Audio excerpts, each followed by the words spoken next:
Oh, her warning. Yeah, this is a girl who says that man well, has trouble. This did happen to me, and it was a he. And I went right ahead and married the guy, and it was Gary. Everyone knew Lucille Ball as the brilliant redhead who built Desilu Studios and shaped television with I Love Lucy.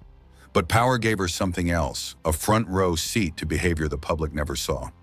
Before she died, she exposed 7 actresses she said were truly evil. Not in movies, but in real life. Some were her co-stars. Some were Hollywood icons worshipped worldwide. And every one of them left Lucy with a story darker than the last. Joan Crawford was the ice queen who terrified Lucille Ball. Lucille Ball met many difficult actresses in her life, but no one shook her more than Joan Crawford. People saw Crawford as a glamorous legend, the face of old Hollywood elegance, but Lucille saw something completely different. A woman who hid cruelty behind diamonds and perfect posture. Crawford was the one who made Lucille say quietly to a friend, "All she has is glamour.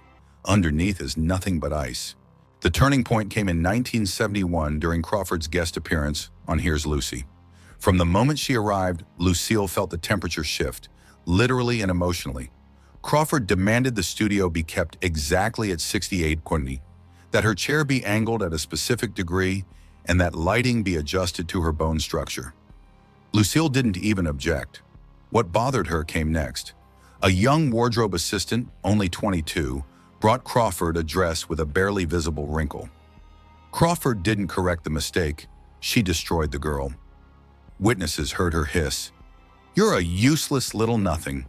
Toilets would be lucky to have you." The girl fled in tears. Crawford demanded she be fired on the spot. Lucille refused, and that refusal marked the start of her private hatred. Cameras rolled and Crawford transformed instantly. Charming, gracious, sparkling. The moment the red light turned off, she froze again like a mannequin switching modes. Lucille whispered later, "I've worked with department store mannequins who felt more human." To her, that was a diagnosis. Crawford wasn't just cold, she was performing humanity, not living it. Lucille believed cruelty toward powerless people revealed a person's true character, and Crawford, in her eyes, failed that test completely. Joan Crawford remained until Lucille's final days the woman she considered truly, unmistakably evil. Judy Garland was the beautiful chaos Lucille Ball couldn't forgive. Lucille Ball never sugarcoated her feelings about Judy Garland. The moment Garland's name came up, Lucille's expression changed, not with hatred, but with a hard, exhausted disappointment. Her darkness came from somewhere softer but far more destructive, chaos that swallowed everyone around her. Lucille had known Judy since their MGM days. She admired her voice, her soul, her tragic brilliance, but she also witnessed what fans never saw, the wreckage Garland left behind every time she walked onto a set late, unsteady, or not at all. Lucille once told a friend, "Judy was magic, but magic that burned the stage down." One memory stayed with her forever. A TV director in the 70s told Lucille about a shoot where Garland was scheduled at 5 a.m. The full crew, grips, lighting, camera, makeup, waited and waited. Garland arrived at 2 p.m. radiant and apologetic, then delivered 30 perfect minutes that reminded everyone why she was a star. Then she declared she was too tired to continue and left. The next morning, 3 crew members were fired because the production was now over budget. Lucille's anger didn't come from jealousy or moral judgment. It came from workplace scars. She herself had survived Hollywood by being reliable in a system built to discard women.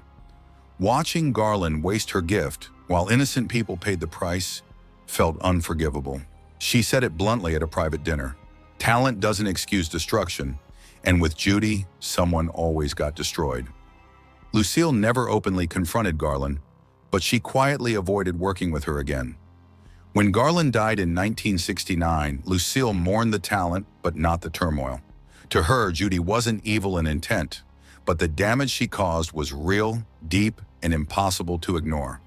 Ava Gardner was the beauty Lucille Ball said was savage behind the skin. What kind of woman can make Lucille Ball say she enjoyed the hurt she caused? That woman was Ava Gardner. Ava had something sharper, something Lucille considered far more dangerous. Beauty with a taste for cruelty. Their feud didn't begin with a misunderstanding. It began with Ava targeting people she thought were beneath her. Lucille saw it up close one afternoon in the mid-1960s at an MGM wardrobe fitting. A young assistant nervously presented Ava with a freshly steamed dress. A tiny spot of oversteaming had softened a seam. It was barely noticeable, but Ava's reaction was volcanic. Ava stared at the girl, then said slowly, "Don't bother fixing it. You can't fix incompetence with more incompetence." The girl froze, humiliated. Lucille, standing nearby, felt her chest tighten.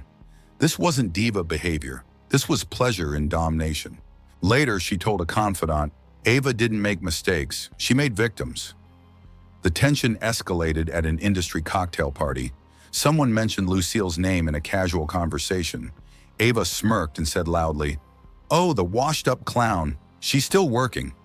People gasped. Ava didn't care. The cruelty was sharpened like a blade. Lucille believed those qualities blinded people to the rot underneath.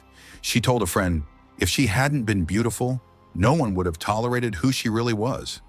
They never reconciled. Ava's beauty aged into legend. Lucille's memories of her aged into disgust. And until her final years, whenever Ava's name appeared in a magazine or documentary, Lucille would mutter the same sentence under her breath. People have no idea what she was behind the face. B. Davis was the talent Lucille Ball said cut people for sport.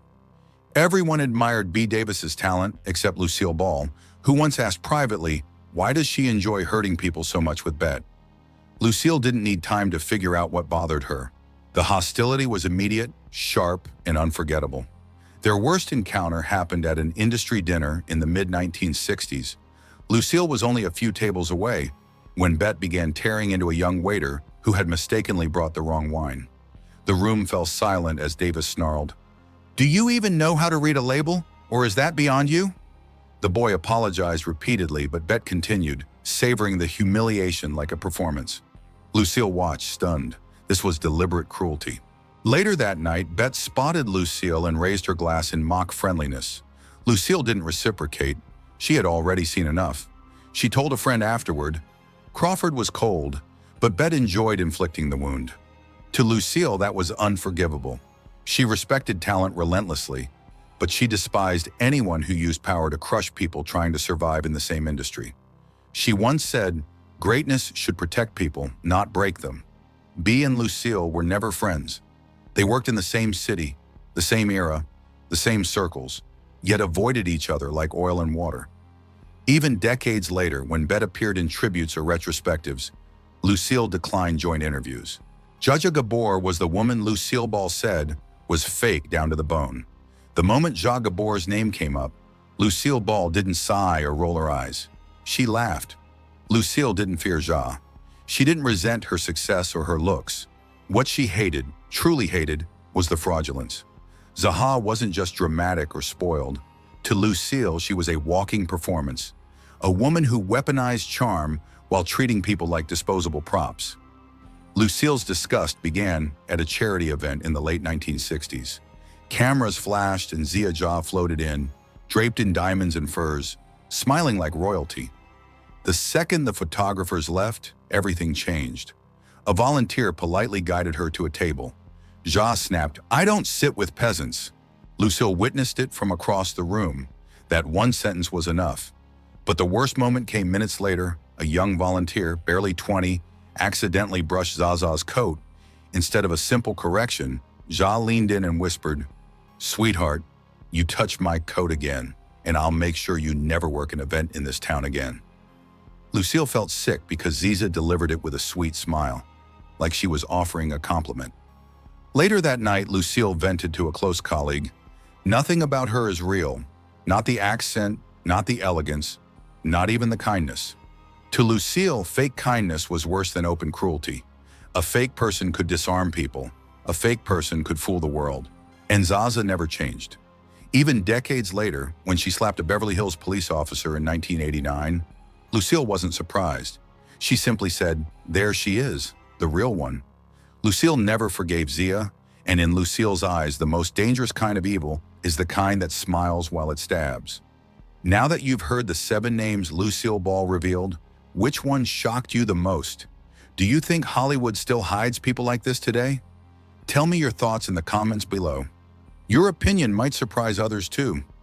And if you want more untold stories from classic Hollywood, don't forget to like this video, subscribe, and hit the bell so you never miss the next reveal.